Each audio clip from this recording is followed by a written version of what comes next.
As the opening credits play, we slowly hear the ambient world of the film. The chirp of crickets and birds fade in, but are slowly interrupted by the sound of construction, the sound of which gets increasingly loud until you cannot hear the other sounds. As the opening credits end, the film cuts to a shot of an excavator digging the ground, a shot that lasts almost 30 seconds.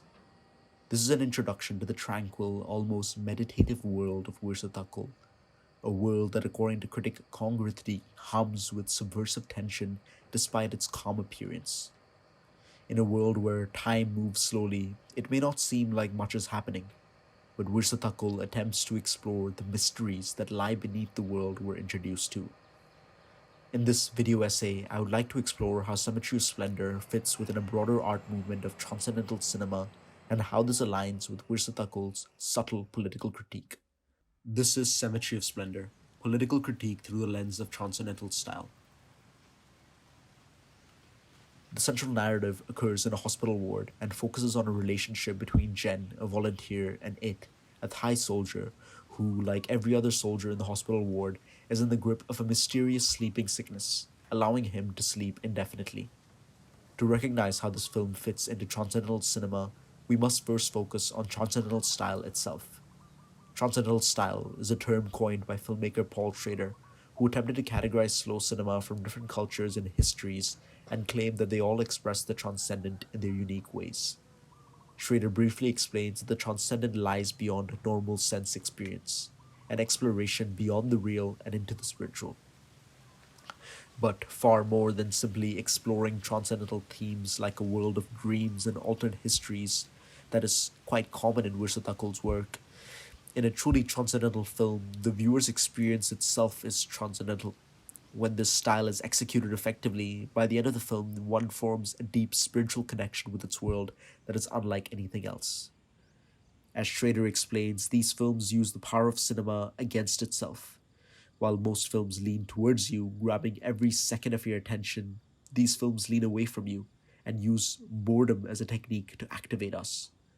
This technique of boredom falls under the first step of transcendental style, a stylistic representation of the dull, banal commonplaces of everyday living.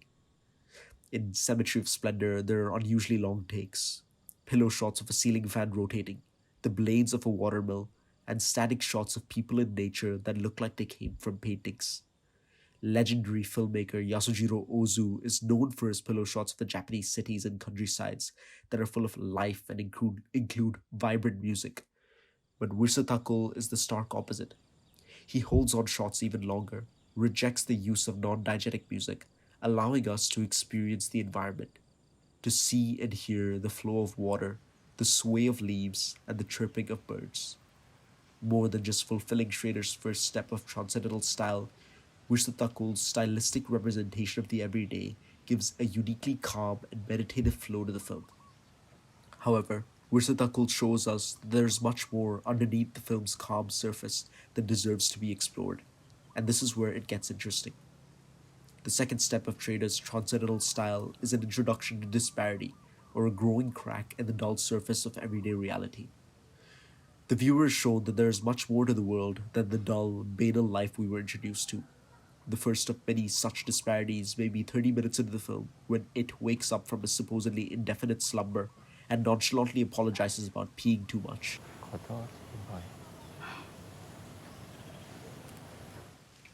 This non sequitur humor exaggerates the sudden moment of disparity, and now the audience must be accustomed to It waking up at intervals, having heartfelt conversations with Jen, but often falling asleep mid-sentence. This is the first crack in the reality we were introduced to. It is going to be awake periodically rather than asleep indefinitely. Another peculiar moment of disparity is when two women approach Jen and calmly introduce themselves as the spirits of princesses. They explain that the hospital housing the comatose soldiers lies on a cemetery where spirits of ancient kings fight a war. ดวงวิญญาณของพระราชาซุมุนันน่ะกำลังดูดเอาพลังจากทหารซุมุนีนี่ล่ะไปเหตุการณ์สู้รบเนี่ยเฮาเว้ากันอยู่เนี่ยเขาก็กำลัง This is the reason the soldiers are asleep. Their energy is being depleted unconsciously by ancient Thai kings. Not only is this an absurdist, supernatural moment of disparity that shatters the veneer of reality, we also see Weerasethakul's subtle political critique breaking through the film. Ever since 2014, after a military coup, Thailand has become a military dictatorship. And this story of dead kings draining the energy of unconscious Thai soldiers could symbolize Thailand's current Lèse-majesté laws that has imprisoned countless people for years over minor critiques of the monarchy. As critic Violet Luca explains, just as everyone in the country is deprived of the right to speak against the government, so must these soldiers serve unwillingly and unconsciously.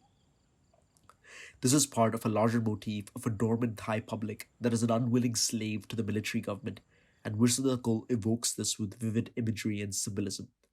An hour into the film, there's an incredible montage that Luca argues undercuts any propagandistic picture of progress. We first see an underexposed shot of homeless people sleeping in front of a patriotic mural of a former Thai general. Next, we see a man gathering trash near a reservoir, and finally, another homeless man asleep in a bus shelter. Before we know it, slowly, the frame changes from a bright green to a neon red, but life goes on.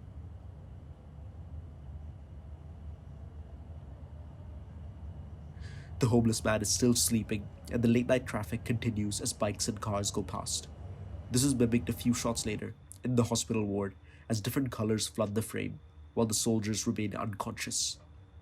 Weerasethakul makes a visual connection between the soldiers and the everyday Thai people. Just like the comatose soldiers who are unaware of their atmosphere and their involuntary service to ancient kings, the everyday Thai people may be just as dormant and unable to speak against a dictatorship. The film also connects the past to the present, how ancient kings fight a war in the spirit world that still affects present-day Thai soldiers. Weerasethakul seems to subtly trace the violent history of Thailand that continues in some form to the present.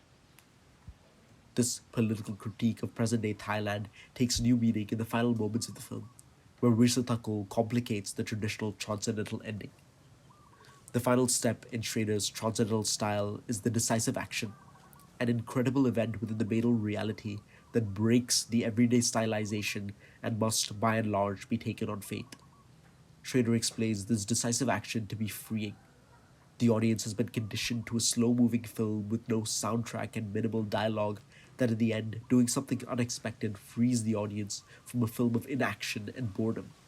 Such endings may have high emotional capacity, like in Ozu's Tokyo Story where Noriko breaks down crying in a very human manner that is unlike the characters throughout the film that acted more like automatons, courteously bowing as per Japanese custom. Many filmmakers using transcendental style choose such dramatic endings. Schrader himself chose to have an explosion of choir music as the protagonist, a pastor, passionately kisses another woman.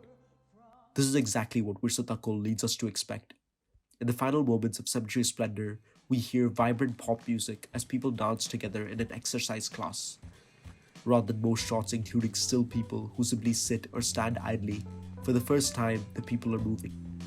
As the music continues, we see children playing football on the grounds of the hospital ward, completely unbothered by the mud and rubble surrounding them. When the music begins to increase in volume and seems to crescendo, we cut to an incredible long shot, showing Jen in the foreground, the children in the middle ground, and in the background sits the very excavator that we saw in the first shot of the film. The excavator maintains a looming presence throughout the film, appearing in countless pillow shots. Just like the excavator interrupts the tranquil sounds of nature in the first scene, in this shot the children must play football amidst its construction. Even in the scene prior to these final moments, Jen tells it that the construction may be part of a secret government project and all the patients may soon be moved. To this, it simply responds,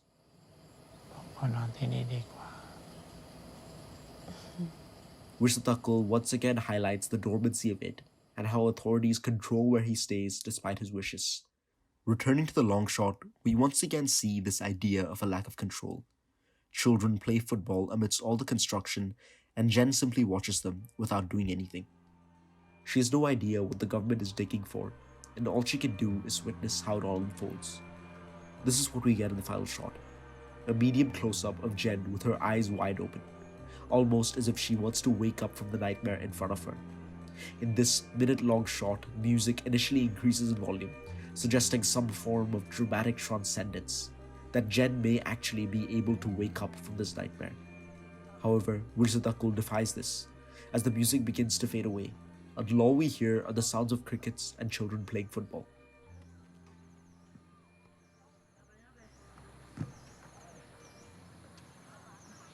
As Jen watches in silence, the screen cuts to black and the end credits play. We're left feeling empty, watching a black screen and listening to the raw ambience rather than any non-diegetic music. The film denies dramatic transcendence, almost like Jen and the Thai people, who also cannot transcend from their military dictatorship.